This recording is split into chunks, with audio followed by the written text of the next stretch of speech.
Alright, Shalom. I want to begin by giving all glory and praises to Yahweh, Bahashem, Yahweh Shai, Bahashem, Rachak, Kwadash. Alright, double honor to our beloved elders and apostles, a great millstone. Shalom to the hopefully elect, and shalom to all the Akim pushing this truth with sincerity. It's the brother Itazawan from the GMS Columbus, Ohio branch, coming back again with another video through the Spirit. Lord willing, it is edifying. And pretty much through the Spirit, just wanted to land back off the video I did yesterday, going into ultimately understanding the throne of David, okay, and what it entails, okay, and how Yahweh Shai ultimately, okay, has received the throne himself, okay, and is coming in the same stead that David came in when he began to conquer the known heathen, or the heathen round about Jerusalem at that time. All right, from the Hamitic nations or heathenistic nations to Edom, all right, Moab, Ammon, so on and so forth. Okay, but through the Spirit, I was just compelled to deal with Isaiah the 60th chapter and Isaiah the 61st chapter. Okay, which two are prophetic chapters concerning the kingdom of heaven. One dealing with the gospel, which is the good news concerning the meek. All right. And again, this all stems from, the foolery, all right, and the heresies being spewed from the Genesis Christians, all right. Like I said, I don't know Israelites, now, but, again, just dealing with the controversy, all right. And again, like I said before, a lot of, when you're dealing with these guys, and this is how the Spirit's not dealing with them. When they, change the name, change the doctrine, so on and so forth, what they tend to do is their whole ministry is based on debunking or, attempting to debunk, all right, the old doctrine or the old ways or paths that they once followed. All right, they forget about prophecy. All right, they forget about edification. Their sole mission is to, again, debunk, ultimately GMS and what we teach and preach. Okay, that's their whole mission. You see, they're not well-rounded anymore. They're, strictly in one lane.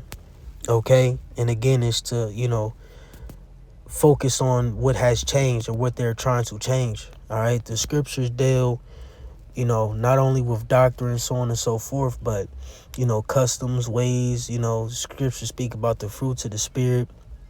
All right, there's a lot of things pertaining to the scriptures than, just, in their case, the, Gentile salvation, which, like I said, again, that's their sole mission, is to prove that the Gentiles can be granted salvation, which is complete madness and is completely off. Okay, and Lord willing, we can deal with, the concept of salvation in another video, Lord willing, maybe after this. Okay, but ultimately, again, I just wanted to tap into the kingdom side of things.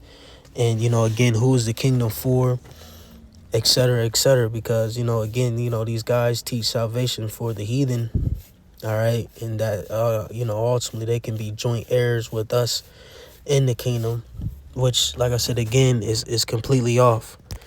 All right, so Lord willing, let's read Isaiah the 60th chapter, and let's go A and P. Let's just flow with the A and P, see what it says through the Spirit. All right, so Isaiah 60 at the top, it reads, "Arise from spiritual depression to a new life. Shine, be radiant with the glory. Shine, be radiant with the glory and the brilliance of the Lord. For your light has come." Let's go airplane mode just so we don't get cut off. "And the glory and brilliance of the Lord, or of Yahweh, has risen upon you." Right, and who is this concerning the Israelites?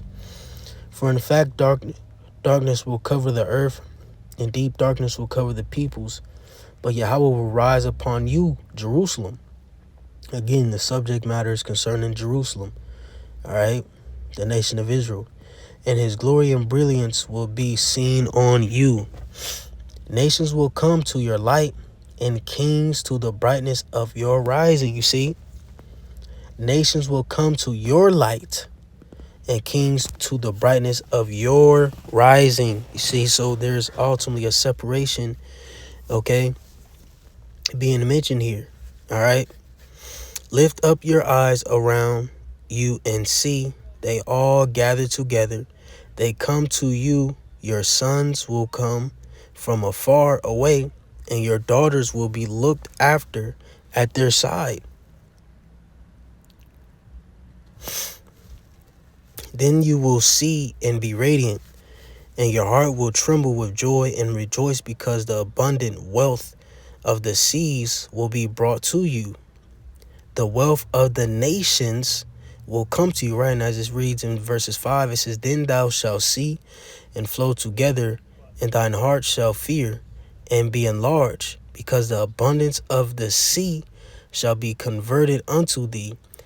The forces of the Gentiles shall come unto thee. See, the forces of the Gentiles.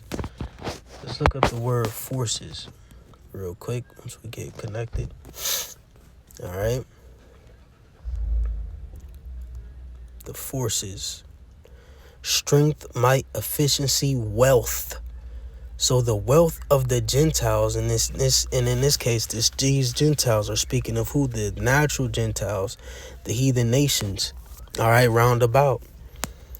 So their wealth is going to come to us. All right, and again, this is prophetically speaking of the kingdom of heaven, because after this point, this hasn't happened. All right, in its fullness. You see? All right, this is, ultimately dealing with after the reign of Solomon. When, Solomon, real quick, had the other nations playing tribute. Let's read that real quick. And First King, or is it in Chronicles? I think it's in Chronicles. When you read in Chronicles, 2 Chronicles 8, and let's start at 7. As for all the people that were left of the Hittites and the Amorites and the Perizzites and the Hivites, right? Those heathen nations who were left, amidst the nation.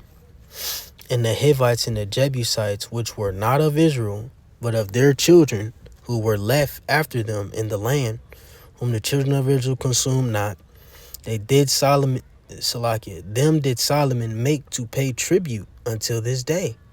But of the children of Israel did Solomon make no servants for his work, but they were men of war, and the chief of his captains, and captains of his chariots and horsemen. Right. So, just dealing with it, this is, like I was reading Isaiah the 60th chapter, this is well after the reign of Solomon, okay, where, he had the heathens bring them wealth, bring him their wealth. All right, like I said, it made him to pay tribute. Let's look up the word tribute. See if we get anything real quick. Tribute is a stated sum of money or other valuable consideration paid by one ruler or country to another in acknowledgement of submission, or as the price of peace or protection. Just make sure we on. Right, so again, at that time, he made the heathen pay tribute unto him. Okay, and those who were Israelites had lofty and high positions amidst his kingdom. All right, amidst his rulership. You see, so again, dealing with Isaiah. All right, this is concerning after Solomon's reign. So when will this happen? This will happen in the kingdom of heaven. All right, so again, what is that? Chayal. All right. Strength, might, efficiency, wealth, army, strength, ability, efficiency, wealth, force, army, man of valor, hosts, forces, valiant, strength, riches, wealth, power, substance. All right. So we're going to receive the substance of the other nations, of the heathen nations, man. Okay. Continuing on. Verses 6, it says, a multitude of camels from the eastern trading tribes will cover you.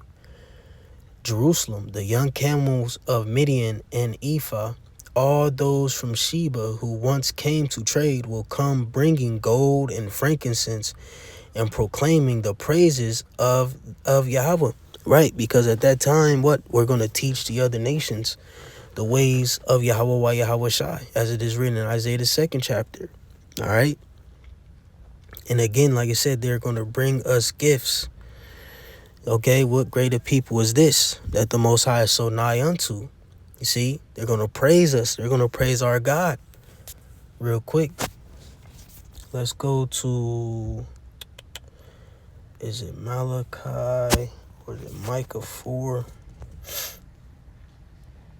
Which it pretty much reiterates the same thing spoken Isaiah the 2nd chapter. Let's just read it. Micah 4 at the top, it says, "But in the last days it shall come to pass that the mountain of the house of Yahweh shall be established." Right, what is that mountain? The governing body of Yahweh shall be established in the top of the mountains, and it shall be exalted above the hills, and the people shall flow unto it. You see? So people are going to flow unto Jerusalem. Okay?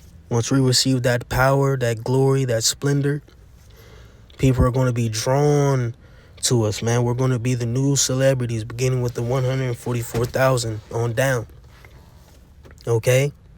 Verse 2, it says, "And many nations shall come and say, Come and let us go up to the mountain of Yahweh, and to the house of the God of Jacob." Right? And we're going to be that house. We're going to be the new temple, that spiritual temple, that third temple that's going to be built.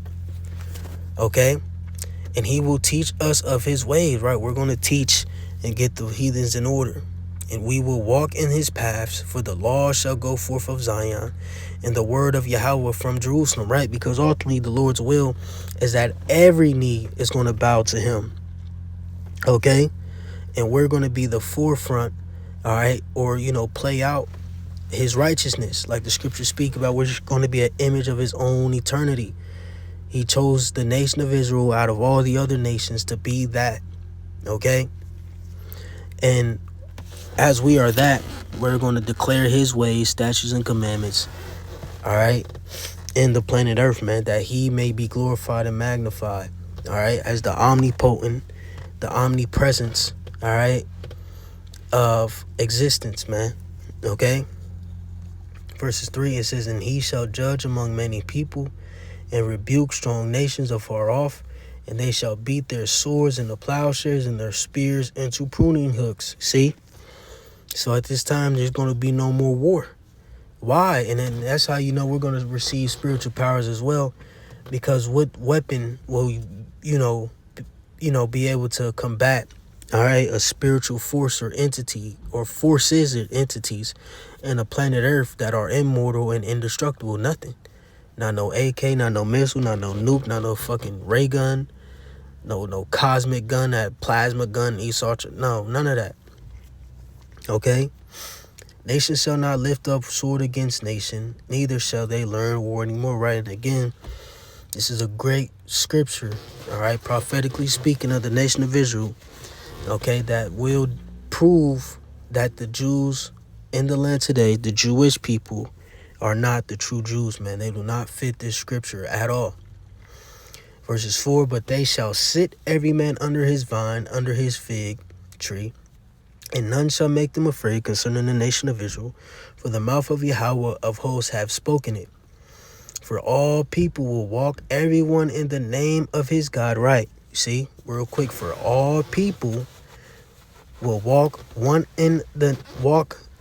for all people will walk everyone in the name of his God. Right? You see, it's a lowercase g. What's the lowercase g is what? The Elohim. Okay, so the all people is concerning the heathen nations will walk everyone in the name of his God, right? So whoever, out of the Elohim, like the scriptures speak about, we shall receive cities. All right, we're going to be the governing body of the planet Earth. Wherever your region is at, etc., those heathen, etc., that you rule and govern over on the planet Earth will walk in your footsteps. And by default, you're going to walk in the ways of Yahweh Bahashim and Yahweh Shai. That's the order. Okay? Like it's going to continue to read. "And we will walk in the name of Yahweh our God forever and ever." You see? Plain and simple, man. All right? So let me see. I'm at 15 minutes. All right, Lord's will, I may cut it there through the Spirit and may just pick it up on the next one where we at? I said 60-6. All right, Lord willing. All right, gotta get the day rolling, man. Had a late day, so I want to get some rest, etc.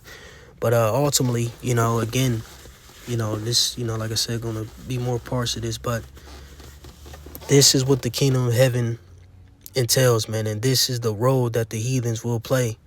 All right, once the kingdom of heaven is in full effect. All right, so Lord willing, that was edifying to whoever may received it, giving all glory and praises to Yahweh, Bahashem Yahweh Shai, Bahashem Rechakodash. Shalom.